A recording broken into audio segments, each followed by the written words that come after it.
let me be very blunt.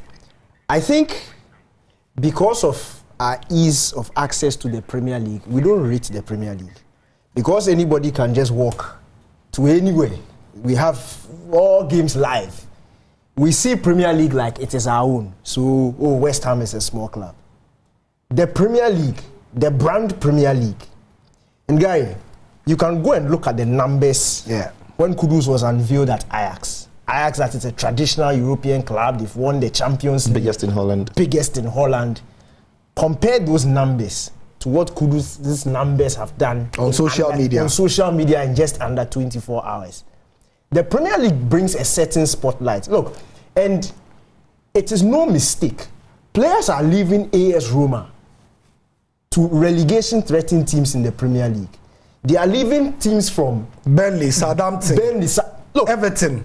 The Premier League is massive. And when you look at West Ham, look, you can't just get up and land the London Stadium if you don't have a certain level of pedigree in London. Yeah.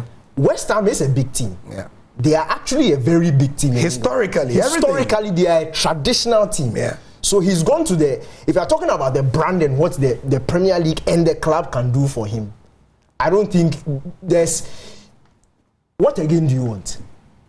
And it's just up to him to perform. It's really that simple. I said the same thing when Partey was leaving Atletico to Arsenal. Just do your part. You don't even need to perform to 100%. If Kudus can show the Premier League 70% of what he's capable of. Look, in the next 2-3 years, and I tweeted it earlier today, that Drogba status of that commanding that big boy respect with the brand, everything that comes with it, Kudus really has the makings of that. Yeah, it's gonna grip us. Because look, he's everything. He's so sellable off the pitch. Look, he's the guy, and on the pitch also, he has the ability to do so. I've seen a message. Joe from Takrady says, I think Kudus should have convinced his agent to offer him to United because that's where he's going to displace Anthony straight away. Good signing though. I'm scared for him as to which player he's going to play at the expense of in this West Ham currently, and that's what many of you are afraid of. The answer, if you are afraid that Kudus can't display somebody in West Ham, why do you think Kudus should walk straight into So I was going to say that the question you asked at the top of the show, that where is Kudus going to play? Because it's 38 million pounds. Yeah, it is good money, but not over the top. That is a player West Ham can easily keep on the bench if they feel they have a very set starting 11. They didn't break the bank to sign him, right? And so Kudus now has to go into West Ham and fight for a place. It's not like when Luka Paquetá was set to join Man City, we could almost predict that he fills that number 10 slot. Now they've got Paquetá who is staying. They've got Gerard Bowen, who's their most important attacker. They've got Said Benrahma, who's the only natural right-footed winger in the team, and of course Mikel Antonio. So now Kudus has to fight for a place. If you are struggling to put Kudus in the starting 11 of West Ham, which other top team? Is it going to be Chelsea? Raheem Sterling is playing in that position that we think is his favorite position now, right? They've got players. They've brought down Lavia, Caicedo, and Enzo. That midfield three then looks very set if all of them are fit. I'm not saying Kudus can't find a place, but is he regularly going to start in some of these clubs? Is he going to walk into City? Is he going to walk into Liverpool in a position where Mo Salah plays? Darwin Núñez is on the bench. They paid 70 million for him, but they've got Jota, they've got Luis Diaz. They've got quality in these top teams that we are speaking about. The point is, Kudus is still very young, and Ghanaians need to be very patient with his progression. We saw Luka Paquetá leave Lyon to join West Ham. But for his, that's what Danny said. But for his controversies, he was on his way to Man City. Only after a season.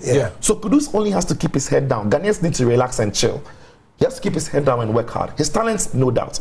Now he has to prove that week in, week out, against some of the best teams in the world, best players, he can showcase his potential. Because believe me, you can talk about Man United, but I've seen Sancho go to Man United and struggle. When Sancho was joining Man United, it didn't look like Kudus had more talent than him after what he had done with Dortmund. We've seen Anthony come from Ajax. They paid 100 million for him. He's struggling.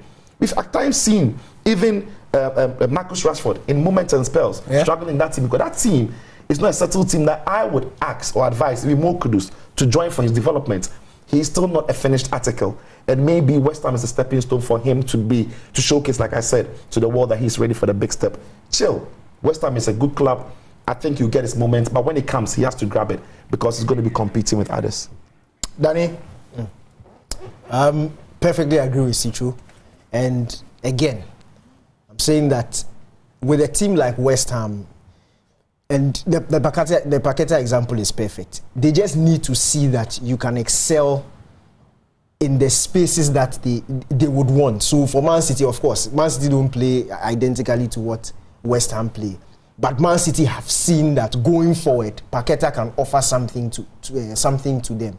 So for Kudus, it doesn't necessarily have to be 100% Kudus in the system, because when you look at the way West Ham play, and I'll mention it again, you look at the way West Ham play, you know that yes, you have some very good games, but there are some games that you also need to allow himself to be part of the system, which will happen. AKA the defensive nature that Ghanaians are afraid of. It will have to. And maybe come. that is where he develops it. Who knows? Maybe. So because we have said that he's not all round in that sense. Yeah, that's an aspect of his game that needs a switch on. True. Maybe more switches that on, and it's a more complete player you can trust. In 2-3 years, look, there's too many examples of players who have come to some of these teams and have spawned into top clubs. So just calm down. When people say like you go to the top clubs, I think of City. I don't think he plays enough. I think of Arsenal. I think he will struggle for games in Arsenal. We've got Bukayo Saka playing in that position. Bukayo Saka has played more consistently than any Arsenal player in their history. Yeah. The guy, when he's injured, he doesn't feel the pain. He still plays. He's just broken the record for the most consecutive games. 83. 83. Yeah. You know, that is which other position? There's Gabriel Jesus, there's Edin Ketia, there's Kai Havertz who can play in the first 9 roles. If you're talking about number 10, they've got Kai Havertz. They've got their captain, who is always going to play in Odegaard. So the top teams are, you're talking about Arsenal, you're talking about City, talking about Liverpool, Mo Salah. City, they are looking at Anthony. It's Anthony they are looking at. Of course, I agree. He's a anyway, but that is not a club you want to really trust that Kudus develops. And I also think, I've said before, Eric Ten Hag doesn't necessarily significantly develop or improve the players he works with. And Gary, evidence are there. In 1 minute, another thing we also need to understand is the pressure that the Premier League comes with and how quickly forgotten you could be. You don't want to go to a team where the spotlight is so much on you and every single mistake is magnified. Amplified. Just be at West Ham. You can make the mistakes there, but when you shine, everybody will know. When you have a bad game, nobody will know. What is this 23 going to 24? 23. The boy is still young. After Charlie, he's got his whole life ahead of him. Just